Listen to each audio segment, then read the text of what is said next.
We're back, and we're joined by one of our regulars, I'm pleased to say, Bill Walton. He is a former master of the universe on Wall Street, the president of Alliant Capital.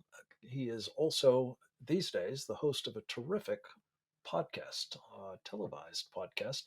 It's called The Bill Walton Show, and he's been gracious enough to do Home and Home with me from time to time, and it's good to have him back on our program.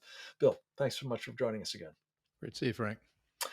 I want to get into this issue of food insecurity, Bill.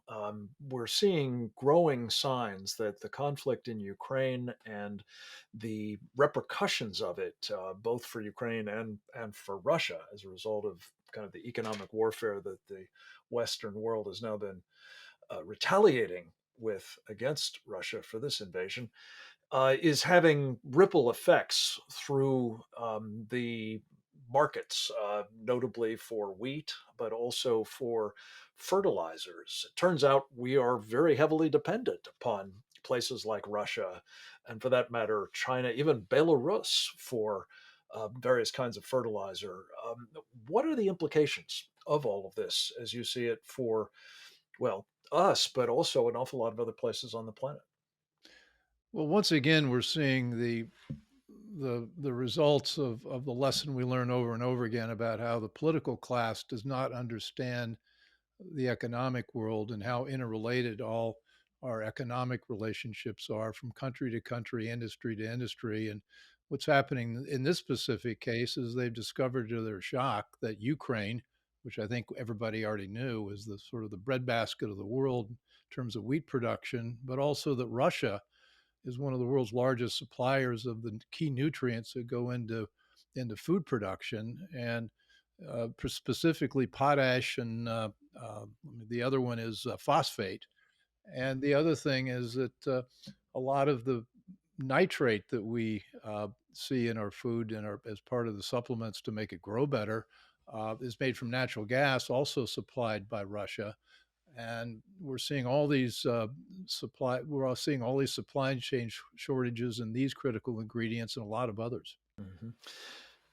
The fact is that we have been encouraged to believe by global capitalists, some of whom you used to run around with, that this kind of dependency is actually a good thing. That globalization, as it's been called, it's the engagement with these various countries, the integration, the going for the cheapest supplier without regard for the possible risks associated with dependencies.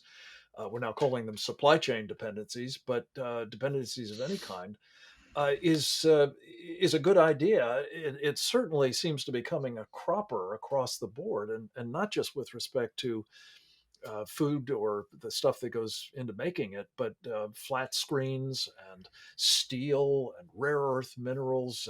You and I have done a program on your show recently with the great Rosemary Gibson about even medicines we're critically dependent upon from other suppliers, including China. Um, Talk about the advisability, in light of present circumstances, particularly of this kind of just-in-time, supply dependency arrangement.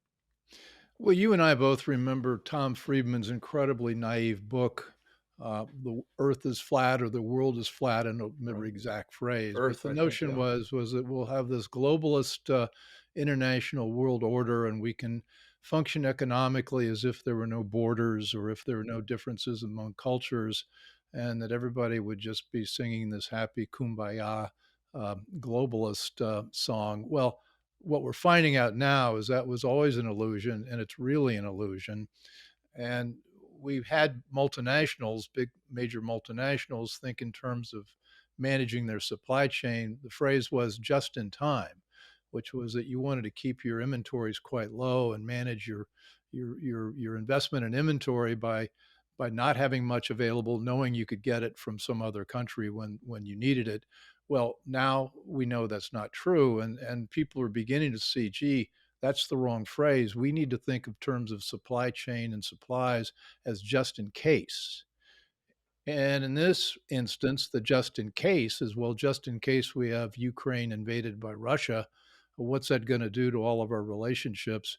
And the other thing that, this has such a global effect. I mean, Japan now is watching what's happening with the United States in action in terms of supporting Ukraine. I'm not saying we should, but Japan's looking at this and saying, gee, it looks to me, looks to us like the United States is not going to protect us if China or North Korea or even Russia gets frisky in the Japanese Sea. So they're beginning to behave differently. They're thinking about their supply chain differently, and this is all going to have a major effect on global economic growth and food security. I think, among other things, they're rethinking their position of depending on us for a nuclear umbrella instead of having Right, one of their right. own. Bill, even Larry Fink, who we routinely, I think, critique here, has now come forward and said globalization is dead. He blames it kind of on this war thing, but it seems to me it's for a whole host of reasons, including just the sheer inadvisability of it.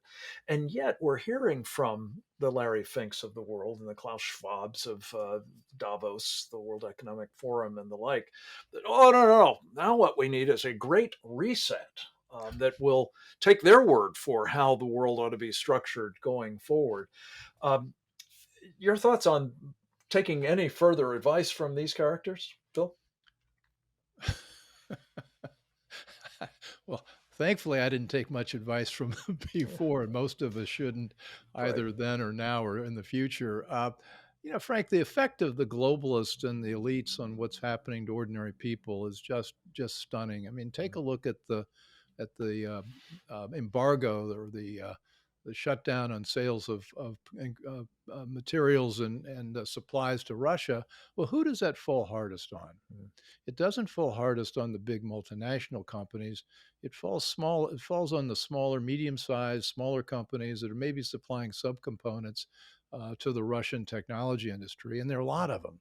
Mhm. And all these interrelationships, which Carl Schwab seems blithely unaware of, are now coming to the fore, and they're hurting a lot of people. And they're hurting a lot of our reaction and the embargoes that we put in place because of Ukraine are a lot like the lockdowns we experienced during the pandemic. It's the vast middle class that's getting hurt. Yes.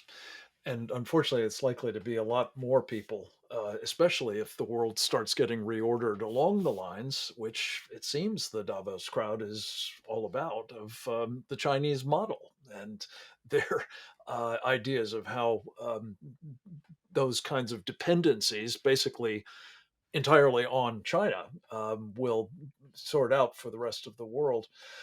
Bill, speaking of China, one of the things that we've been endlessly told we have to cultivate, despite our differences with China, notably the fact that they're waging an unrestricted war against us, is that climate change is of such surpassing importance that we have to, work with the Chinese. The John Kerry, of course, is one of the principal advocates for this idea.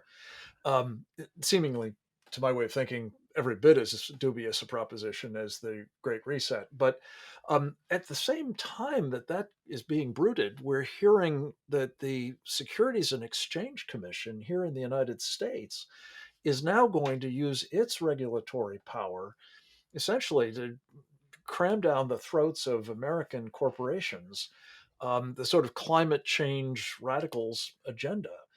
What's going on there?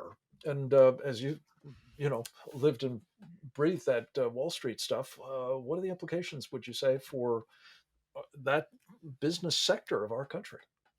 Well, once again, with the slenderest of majorities, the SEC, with three commissioners, led by Gary Gensler as the chairman, who I believe is from Goldman Sachs, have proposed a ruling on climate change disclosures for all public companies, regardless of what industry you're in, to calculate the impact of your operations on global climate warming or change. It's not even warming anymore.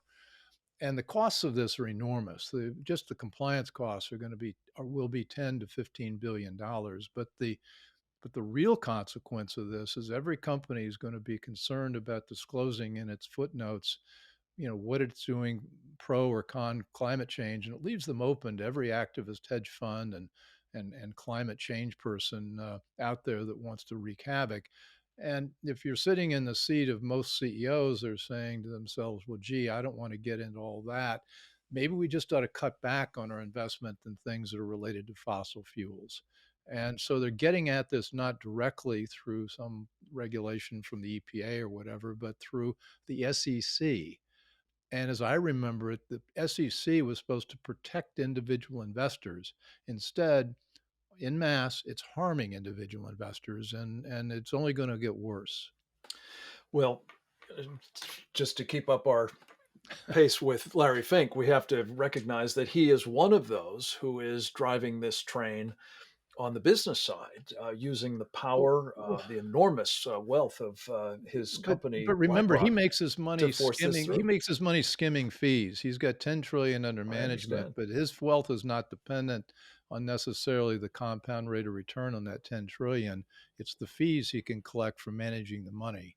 Yeah. And as long as he can keep people feeding him money with the fashionable ESG strategies, he's going to keep doing it. Yeah, well, and fees from China, not least. The environment, social justice, and governance crowd don't seem to be particularly focused on the Chinese absolute indifference to this whole program. Bill, such a bracing set of topics and so little time to cover them, but you've done handsomely. We appreciate the chance to visit with you each week, and we look forward to doing so again next week. In the meantime, I know you'll keep up the great work with your Bill Walton show. And More look good forward to news talking to next you soon. week. More where this came from. That's right. Next up, speaking of good news, we're going to talk with Ken Timmerman, one of our country's leading experts on Iran, and what the implications are of our paying the Iranians to get the bomb.